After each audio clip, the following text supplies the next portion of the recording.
तपता रेगिस्तान हो या बर्फीले पहाड़, घने जंगल हो या समुद्री तूफान, बियर ग्रिल्स जैसी किसी भी डेंजरस सिचुएशन से निपटने में एक्सपर्ट है। मैं हूं बेयर ग्रिल्स और मैं आपको दिखाऊंगा कि दुनिया के कुछ सबसे खतरनाक जगहों से जिंदा कैसे बचकर निकला जा सकता है।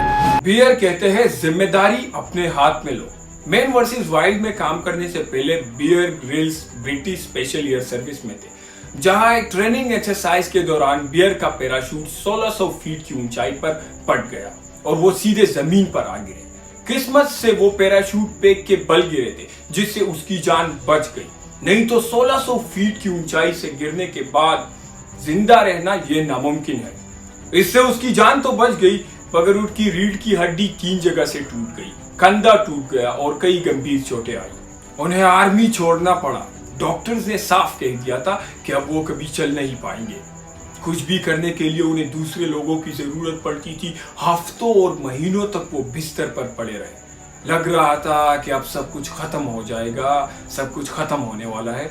उस टाइम अगर बियर की जगह कोई भी आम इंसान होता तो हार मान जाता, लेकिन बियर ग्रिल्स किसी और ही मिट्टी के बने थे।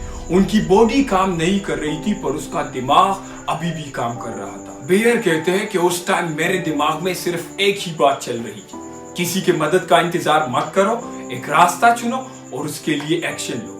बियर ग्रिल्स कहते हैं कि मैंने हॉस्पिटल में लेटे लेटे ही माउंट एवरेस्ट पर चढ़ने का प्लान किया, क्योंकि मैं बचपन से ही चाहता था कि मैं माउंट एवरेस्ट पर चढ़ सकूं। मैंने सोचा कि अगर मैं ठीक होते ही माउंट एवरेस्ट पर चढ़ गया तो मेरी जिंदगी की डायरेक्शन बदल जाएगी। मेरा ये गोल फ्यूचर के विजन के साथ जुड़ा हुआ था। बियर ग्रिल्स कहते हैं कि मैं बार बार माउंट एवरेस्ट के बारे में सोचता रहा, जिसने मुझे हिम्मत और पावर से भर दिया। बियर ग्रिल्स कहते हैं कि जब आप अपने आप को मजबूत बनाते हो तो सब चीजें आसान होने लगती है। और फिर उस एक्सीडेंट के 18 महीने बाद बियर ग्रिल्स ने अपने सपने को पूरा कर दिखाया।